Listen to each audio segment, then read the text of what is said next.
Não, não dá. Porque a IHM não foi feita para monitorar um sistema fabril como um todo. O supervisório faz bem esse papel. Pode lidar com um número muito maior de equipamentos. Se a gente tiver a seguinte visão, uma IHM para um equipamento, um supervisório para vários equipamentos, ou um supervisório para várias IHMs. Tá? Então aí a gente já começa a entender um pouco da formatação desses dois produtos distintos. Uma IHM normalmente é usada com equipamentos diretamente na indústria. Já a supervisão, ela pode ser usada não apenas em máquinas da indústria, mas também em sistemas de bancos, sites de compra, automação de condomínios residenciais, condomínios empresariais. Né? Eu já vi sendo o sistema de supervisório se utilizar para sistema de alarme de banco.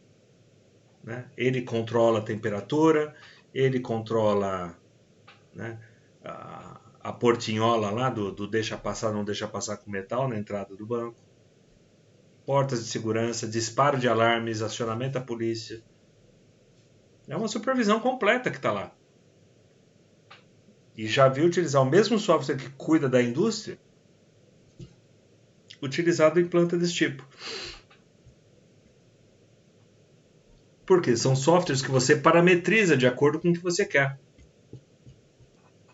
Se houver um acionamento de um determinado contato, um contato para mim pode ser um alarme, pode ser um sensor de fim de curso, pode ser uma cortina de luz, pode ser um alarme de incêndio.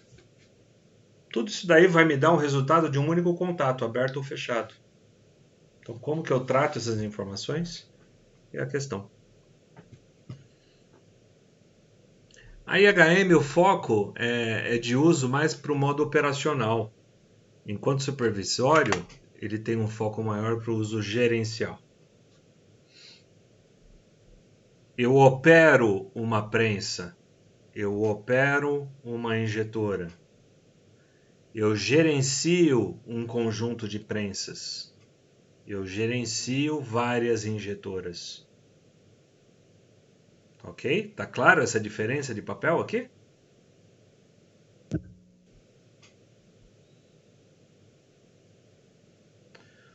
IHM normalmente fica alocado próximo à máquina e não interage com outros subsistemas. Já o supervisório pode ser compartilhado a longas distâncias e interage facilmente com outros sistemas. Né? Uma IHM normalmente é para 1, 2, 5 controladores. Um supervisório é para 10, 20, 30 controladores.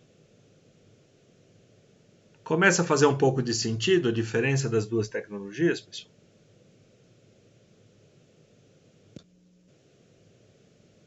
Sim, professor. Sim, professor.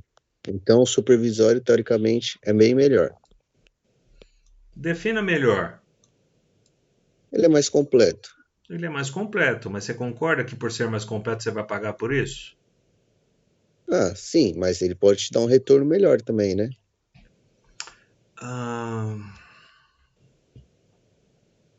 Você quer ver? Eu te dar um exemplo. Você já viu impressora laser trabalhando? Não sei se eu já vi a laser. Ah, na impressora normal? Não. Você já viu um CNC trabalhando? Sim, O CNC, o que ele controla ali? Eixos de motor, velocidade de usinagem, troca de certo. ferramenta, certo? Aham, certo. Eu preciso monitorar 1000 pontos de alarme num equipamento desse tipo? Sim. Preciso? Você tem que controlar, porque se acontece um acidente, tem que ter vários pontos, não? Ou não Não necessariamente? chega a essa quantidade, é isso que eu estou querendo dizer. Talvez uns 100, Certo, talvez uns 50 pontos de tá. monitoramento. Tá? Então, quando você fala assim, olha, eu preciso monitorar 50 pontos e você tem um custo por ponto monitorado, Por que você vai colocar uma ferramenta que pode monitorar 5.000 pontos se você só precisa de 50? Esses 4.950 vão custar para você. Certo. E você só vai usar 50. Então essa relação de é o melhor, é o mais capaz, é questionável. Tem que ver Porque qual todo que é projeto mesmo de necessário, engenharia né? que a gente faz, a gente tem que pensar na relação custo-benefício. Eu vou adequar, e daqui a pouco a gente vai analisar bem isso, a questão do dimensionamento de AGM, tá? Mas eu vou tentar adequar a melhor solução possível com o menor custo possível. Mas eu tenho uma ferramenta aqui, ó, putz, ela monitora 8.000 pontos digitais em meio milissegundo. Putz, legal, né? Custa quanto? 200. Mas quantos pontos você tem para monitorar? Eu tenho 50 pontos para monitorar. Quanto custa para monitorar 100 pontos? Custa 100. Você vai gastar 200 ou você vai gastar 100? Sim. Mas, putz, uma diferença de 100 só, de 50 para 8.000, vale a pena? Vale a pena. Eu vou botar 10 injetoras. 10 injetoras já é 1.000 já de diferença que eu vou deixar de gastar. Então a gente tem que fazer essa continha também na ponta do lápis. Muitas vezes eu vou replicar essa. Vamos imaginar que eu sou um fabricante de máquina. Eu tenho que estrangular o meu custo. Mas professor, você está vendendo a máquina para alguém? Esse alguém vai pagar esse custo a mais. Só que eu estou R$100 aí a mais do que o meu concorrente. E aí eu estou entrando no mercado e o mercado vai olhar, putz, essa aqui custa 1.000, essa aqui custa 1.100, justo aqueles 100 que eu podia ter economizado. Você entendeu que o negócio é um pouquinho mais embaixo? É um pouco mais sério? Sim, professor. Então a questão do custo ela tem que ser bem avaliada. Tem hora que não tem como, você tem realmente que gastar aquele conteúdo como um todo. Mas a maioria você não precisa. Então se você realmente não precisa, a recomendação é deixa a tua produção mais barata, que lá na frente o teu produto final vai ficar mais barato. O Wanderson estava com a mão levantada. Você queria fazer uma pergunta, Wanderson?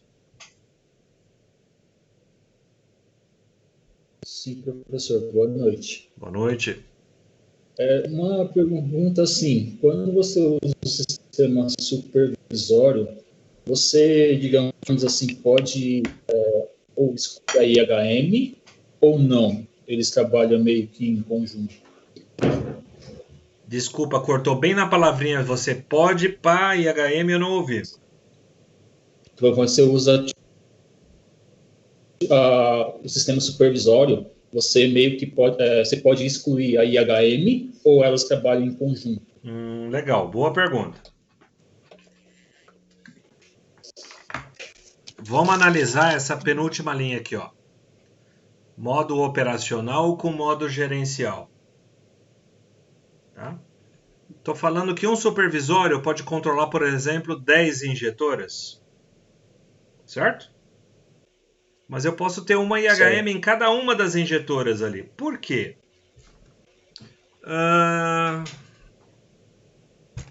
Vocês já ouviram o termo setup da máquina? Já ouviram falar disso ou não? Sim. Já ouvi, já. Sim, professor. O que é o setup da máquina? É o ajuste fino para início de operação do equipamento. Quem que faz esse ajuste fino? Normalmente o cara que está lá do lado na operação da máquina. Tá? Então ele tem um procedimento. A ferramenta de corte desbastou ali 0,5 milímetro. Então ele vai fazer a setagem do 0,0. Olha, o 0 não é mais esse ponto que eu estava utilizando. O 0 é 0,5 milímetro mais para frente daquilo que eu estava utilizando. esse ajuste ele faz na mão ali. Muitas vezes o setup ele faz na mão. Putz, hoje o dia está frio, eu vou forçar o aquecimento da máquina um pouquinho mais rápido para mim começar a injetar ela mais rápido. E aí depois eu tiro um pouco da potência ali do forno resistivo. Então isso daí ele faz do lado da máquina ali, dependendo do dia da operação. Essa é a função da IHM. O supervisório pode fazer esse papel? Pode. Mas como é que ele vai fazer esse papel aí à distância aí que a rede permite? No rádio? Vai um pouquinho, volta um pouquinho, não, passou, pum, estourou a ponta do bits. Pode trocar o bits de novo, porque aquela ferramenta de corte já não presta mais. Então são ações distintas. Uma complementa a função da outra. Uma é complementar a outra. A não ser que você chegue no nível de excelência de você ter uma planta inteira totalmente automatizada sem interação humana. Aí, nesse caso, se não existe interação humana, para que você vai botar uma IHM lá no chão de fábrica? Deu para entender? Perfeito, professor, entendi sim. Então, cada uma das ferramentas tem a sua utilização. Apesar de ambas ferramentas ir lá no CLP e coletar o dado. Ir lá na remota de dados e pegar a informação. As duas ferramentas pegam essa informação no campo. A diferença é em como que eu operacionalizo isso, como que eu trabalho com cada uma delas. Ok?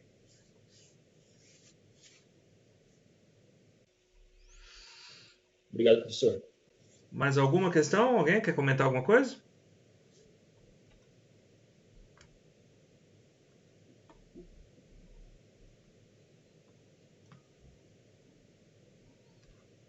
Vamos lá. Em termos de estratégia, né? Uma máquina ou um processo, muitas vezes se faz necessário que o operador intervenha no processo ou na sequência de operação da máquina. Ou então que o operador simplesmente visualize informações e tome atitudes e ou ações no processo. Para tal são utilizadas algumas estratégias, entre as quais podemos citar quadros sinóticos. Essa tecnologia é o que era utilizado antes do advento dos sistemas de supervisão e das IHM se tornarem algo tão popular como são hoje em dia. O que é um quadro sinótico? Nada mais é do que um monte de luzinha e um monte de chavinha num esquema planificado, vamos dizer assim, da tua fábrica. Né? Você tem o desenho da fábrica, você tem o desenho, por exemplo, de silos de armazenamento, você tem o desenho de linhas de transferência de matéria-prima, e você tem luzinhas verdes, vermelhas, chavinhas de liga, desliga, exatamente para facilitar a vida do coleguinha que vai ficar monitorando e acionando os equipamentos aqui em campo. Isso aqui é uma tecnologia muito utilizada na década de 70, 80. E ainda hoje você vai a campo e você vê muito quadro sinótico desse em pleno funcionamento.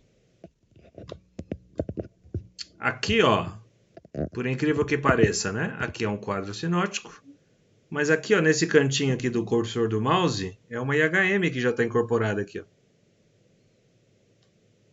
Isso aqui é um quadro sinótico, mas tem um controlador com um displayzinho digital aqui dando um detalhe dessa planta produtiva. Por que isso acontece? O cara não joga uma engenharia dessa daqui no lixo da noite pro dia. Por quê? Porque custou caro? Por quê? Porque funciona? Por quê? Porque está produzindo mais de 40, 50 anos um negócio desse, com baixíssima manutenção. Mas chega uma hora que não tem como, eu preciso modernizar parte da minha planta. Então eu vou transitando do que eu tenho para o que eu vou poder ter daqui a pouco, daqui a um certo dia. Então essas transições ocorrem, né? Não é da noite para o dia, pessoal. São transições que vão ocorrendo ao longo dos anos, ao longo das décadas, dentro de algumas indústrias. Mercado industrial é um mercado conservador. Eu sempre repito essa frase para que vocês tenham isso em mente. Então, se em algum momento da vida de vocês, profissional, vocês encontrar um negócio desse, não dê risada, não chama de peça de museu, porque o cara que toma conta disso aqui vai ficar muito ofendido. Isso aqui costuma ser a menininha dos olhos de quem ainda opera um quadro desse ainda hoje em dia. Tá? Então, se presenciarem, não sejam ofensivos, já estou avisando. Que os caras se dói mesmo, não é, Farkas? Sem dúvida, né? Sem levar em conta ainda que para você fazer um projeto de qualquer um desses que estão mostrados aí nas figuras, é um projeto que demanda várias horas de engenharia, né? Como a gente diz, né? Várias HH, né? Homem-hora. Várias, porque é um projeto extremamente trabalhoso, extremamente, vamos dizer, necessário. Artesanal isso daqui. É muito um artesão, artesanal. É um artista o cara que faz um negócio desse. E sem levar em conta o que tem por trás disso aí, né? A parte de conexões, interligações e tudo mais. Ou seja, para você fazer uma montagem de um projeto desse também é uma coisa bem trabalhosa e tem que ser muito bem montada, né? Tem que ter uma qualidade de montagem estupenda, né? Então, é por isso que as empresas que têm alguma coisa como isso, elas não se desfazem tão rapidamente, não, né? Porque seguramente isso vai vai trabalhar e funcionar durante muito tempo. Isso aqui você pode chamar de um painel elétrico com exposição. É um painel elétrico exposto, vai? Basicamente é isso. Porque aqui atrás, todo aquele trabalho de interligação que você tinha nos painéis elétricos, você também tem atrás de um sinótico desse, né? Com a diferença que boa parte dos elementos desse painel estão expostos aí nesse quadro branco, nesse painel, nessa lousa de fundo. Tá? Então isso daqui é uma forma de você supervisionar o que está acontecendo. Muito utilizada, foi muito utilizada, tem sido cada vez menos utilizada hoje em dia, mas ainda não desapareceu da face da Terra. Vocês podem aí cruzar com um quadro desse a qualquer momento aí que ocorrer.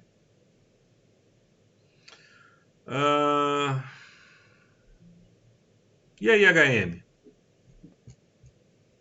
Também é uma estratégia de supervisão, né? Em poucas palavras, uma IHM é um hardware industrial composto normalmente por uma tela de cristal líquido e um conjunto de teclas para navegação ou para inserção de dados, que se utiliza de um software proprietário para sua programação.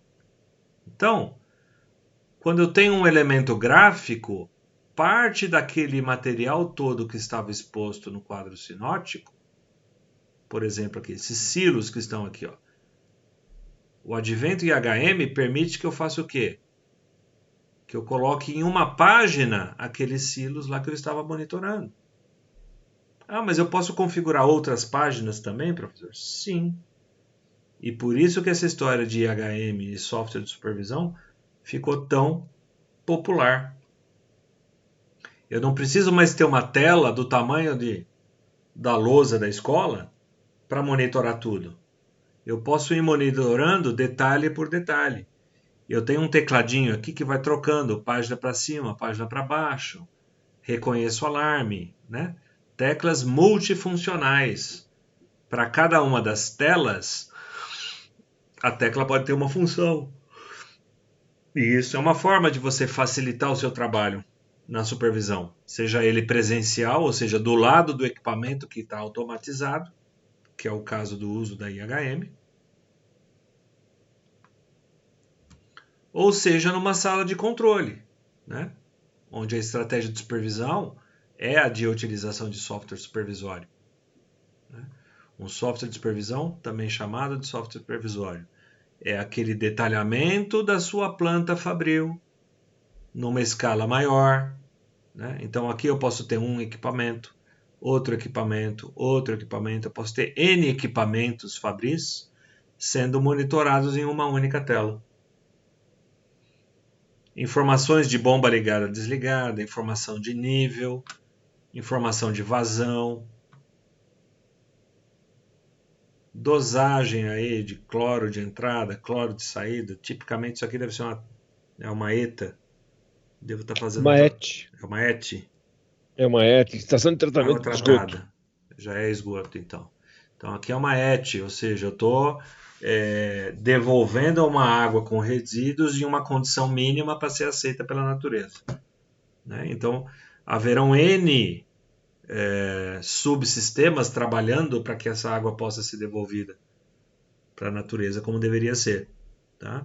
Então aqui eu exijo, já tenho uma exigência de uma operação, de uma visão um pouco mais macro. Né? Não é só monitorar uma bomba, não é só monitorar um dosímetro, um densímetro, não, eu tenho que ter o vislumbre da operação como um todo. Tem bomba que eu não posso deixar ela funcionando se não tiver água. Como é que essa bomba vai estar? E se o sensor de nível falha para a bomba e ela não desarma? Eu tenho que ter a capacidade de desarmar ela remotamente. Então eu estou supervisionando numa situação de alarme, eu vou lá, um clique eu desligo a bomba. Então são técnicas, são formas da gente conseguir fazer essa supervisão, fazer a gestão desse processo produtivo. Ok?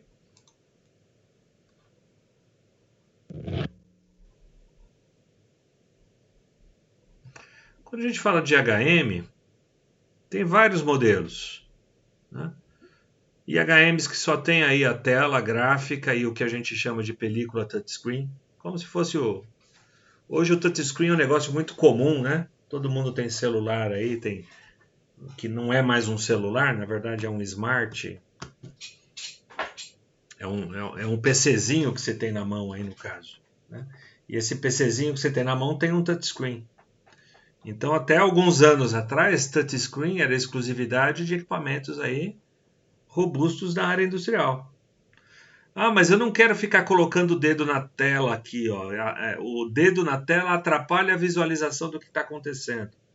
Tudo bem, você tem outros modelos de HM com teclas de função e teclas alfanuméricas em volta dela, de forma que você consiga fazer o controle da tua operação, gerar parâmetros, alterar parâmetros, entrar com usuário e senha, né? De acordo com o que você precisa. Então são vários fabricantes, aqui a gente expôs 3, né? A Lembradle americana, uma Siemens alemã, Schneider francesa, né? Schneider, francesa. Francesa. Telemecanique. Ela comprou a Telemecanique. A Telemecanique foi comprada por ela, tá certo. Fato é, diversos fabricantes, diversos preços, diversos tamanhos. Essa telinha aqui pode ter 8 polegadas, pode ter 42 polegadas. Depende do que você precisa, qual etapa do processo você precisa tá utilizando esses equipamentos. Então isso aqui é aquilo que a gente chama de interface homem-máquina. Onde que ela vai instalada numa área fabril? Aqui, ó, tem um exemplo aqui, ó, de esteira transportadora, que é uma etapa do meu processo produtivo. Nessa uma etapa existe uma interface homem-máquina. O senhorzinho de pé aqui deve estar fazendo um setup. Essa planta está muito limpinha. Um outro senhor aqui, ó, numa outra interface homem-máquina aqui, ó, que é uma outra etapa também do meu processo produtivo. Então eu posso ter várias IHMs ao longo de vários pontos dessa esteira produtiva. Cada uma monitorando uma etapa do meu processo. Ok?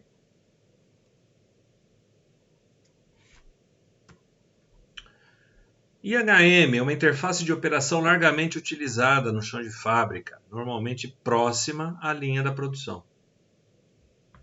Tem que possuir construção robusta, resistente a jatos d'água e poeira. Tem que conseguir trabalhar com operação, tem que conseguir operar, né, em ambiente úmido e com temperatura elevada. Tem que ser tolerante a vibrações, interferência eletromagnética. Normalmente tudo isso é possibilitado por telas de cristal líquido e teclas de operação. Década de 90, início da década de 2000, as IHMs ainda não eram populares com cristal líquido, né? Existia muita interface homem-máquina com tela de tubo de raio catódico, né? Vocês sabem o que é um tubo de raio catódico? Tubo de TV? TV de tubo? Já viram uma TV de tubo ou não? Já, né? Já, Acho que geral teve. Já passaram um imã perto de uma TV de tubo? Você vê o estrago que você faz? Você altera totalmente a coloração da região que você passou o imã. Você entorta uma chapinha que tem lá dentro e nunca mais a TV vai ficar boa. Quem tem TV ainda, não faça isso, tá? E o mesmo ocorre com... Mas problema... só de tubo? Oi, Raul. Só de tubo ou as novas também, não, LCD? Não, cristal líquido não sofre esse efeito. Mas o tubo de raio catódico, ele tem todo um trabalho de eletromagnético para a exposição da imagem na tela, tá? E essas IHMs de tubo davam muito problemas em plantas com alta incidência de interferência eletromagnética. Eu lembro que tinha clientes do tipo CBA, Companhia Brasileira de Alumínio, onde o barramento da eletrólise, né, da alumina, gerava algo em torno de 126 mil amperes. A cada ano, eles tinham que trocar todas as interfaces homem-máquina porque não tinha mais condição de uso. Por quê? Porque as IHMs eram de tubo, de raio catódico. Quando passou para tela de cristal líquido, deram graças a Deus e nunca mais tiveram problema com esse tipo de situação, né? Mas o advento do cristal líquido veio a facilitar muitos processos aí que sofriam com interferência eletromagnética. Quando a gente fala então de construção robusta, né, se eu tenho um CLP que tem que tolerar todos aqueles problemas de ambiente, a minha IHM não pode ser diferente. Na verdade, a IHM ele tem que ser mais robusta ainda. Porque quando eu tenho um CLP, eu jogo ele dentro de um armário elétrico, ele fica lá protegido e guardado. A IHM, ela fica exposta. Tá aqui, ó. A tela dela, os teclados ficam expostos. Então, além de toda aquela proteção eletromagnética, temperatura, vibração, tal, tem que ser a prova de jato d'água.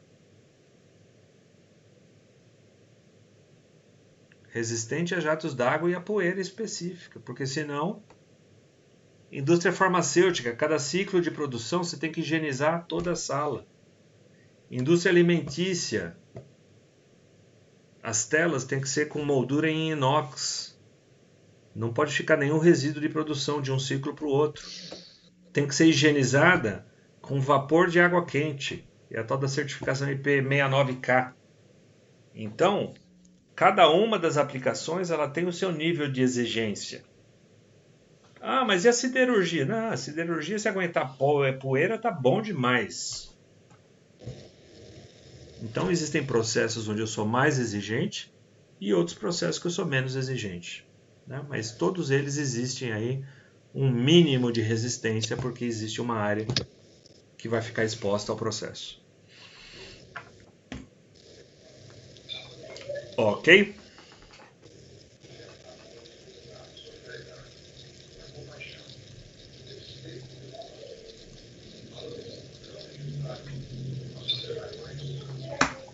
Vantagens da IHM. Economia no custo de instalação.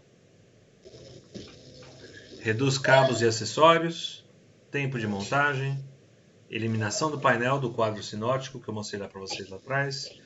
diminuição e ou eliminação do painel de comando por completo. Em uma única IHM. Você tem toda essa redução de custo.